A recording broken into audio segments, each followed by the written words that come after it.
자, 여러분 안녕하세요. 마이펫 상담소 윤쌤입니다. 고양이가 스트레스를 받으면 어떤 증상을 보일까요?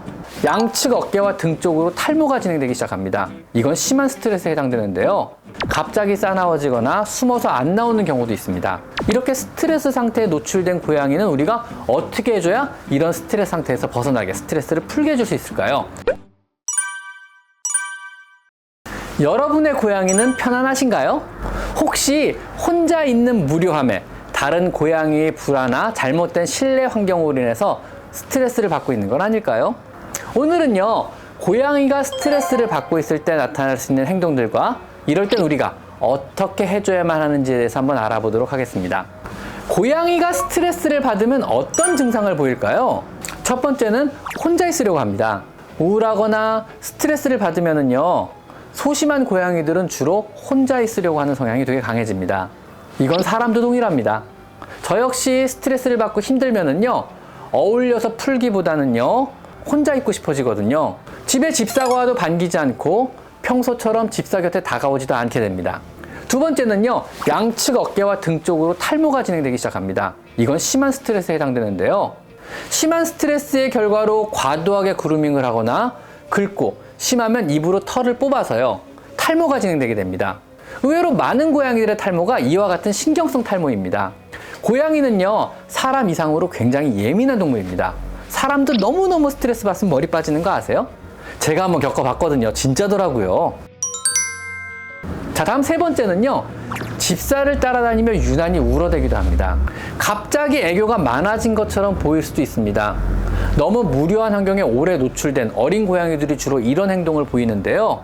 이런 행동을 통해서 관심을 받으려고 하는 그러한 행동입니다. 어린 고양이가 이런 행동을 보이면은요, 조금 더 많이 놀아주셔야 합니다. 나 그동안 심심했어 라 그러면서 따라다니는 행동이에요. 자, 다음 네 번째는요, 갑자기 싸나워지거나 숨어서 안 나오는 경우도 있습니다. 주인을 거부하며 심하게 싸나워지기도 합니다. 겁에 질려 있고요, 극도의 경계심을 보이기도 합니다.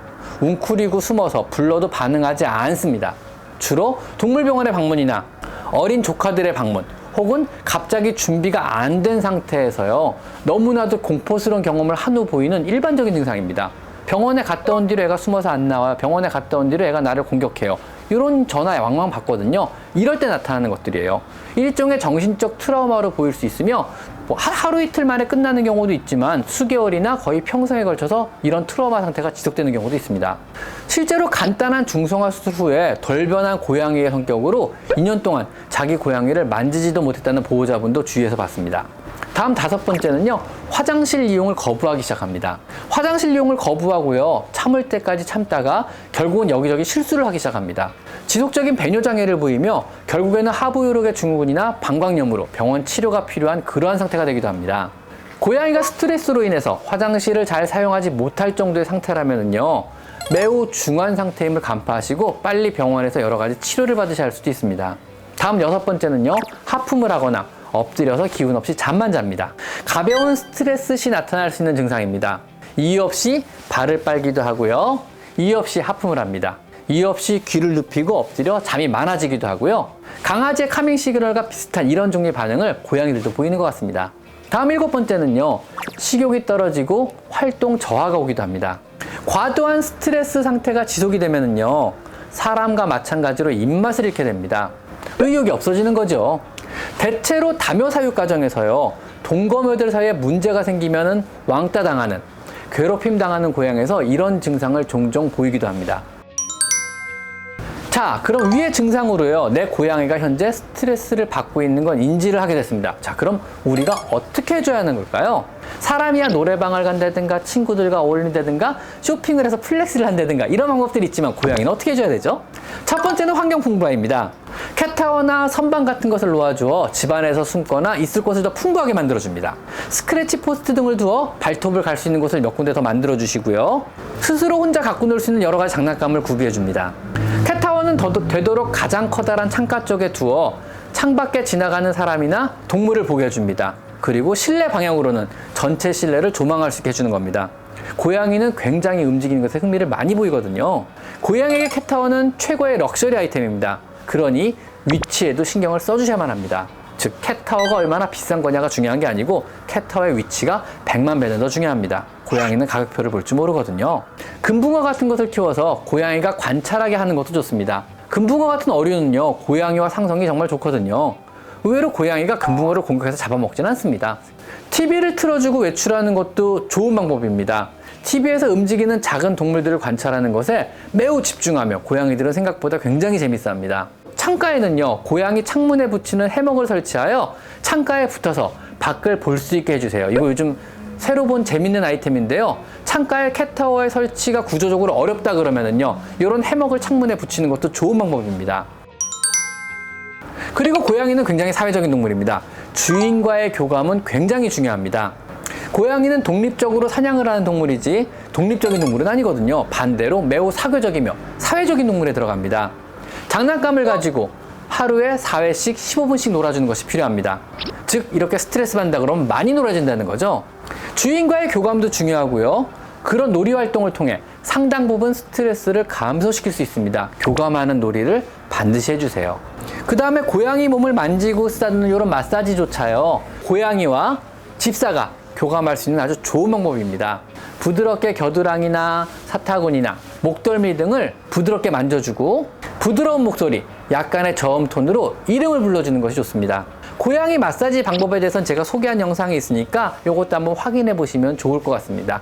이러한 마사지는요, 고양이에게 상당히 스트레스에 도움이 되며 집사와의 많은 교감을 고양이가 느끼게 해줍니다. 그 다음으로 음악을 틀어주시는 것도 좋습니다. 고양이는요, 대체로 잔잔한 클래식 음악에 심리적인 안정감을 느낀다 그럽니다. 이거는 사람이나 소나 닭 같은 다른 동물도 마찬가지라고 합니다. 특히 하프나 오르골 연주가 고양이의 심신을 안정시키는 데 굉장히 탁월하다고 알려져 있는데요.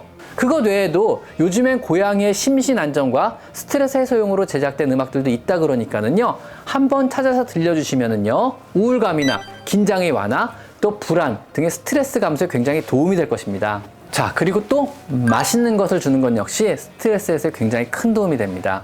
먹고 싶은 것을 주는 것 또한 아주 큰 도움이 될 수 있거든요.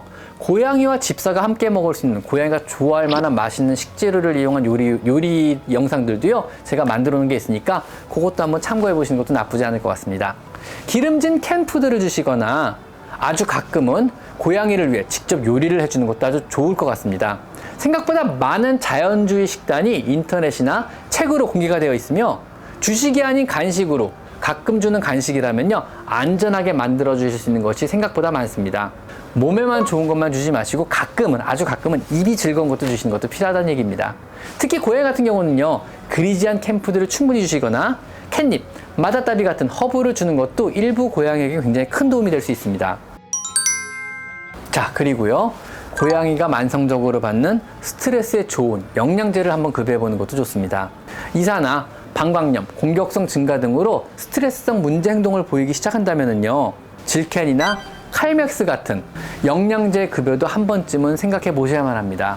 질켄의 경우는요, 가까운 동물병원이나 인터넷으로 구입이 가능하며 우유의 성분 중 하나인 알파카세제핀이 들어있어 장기 복용 시 심신을 차분하게 하는 효과가 있습니다.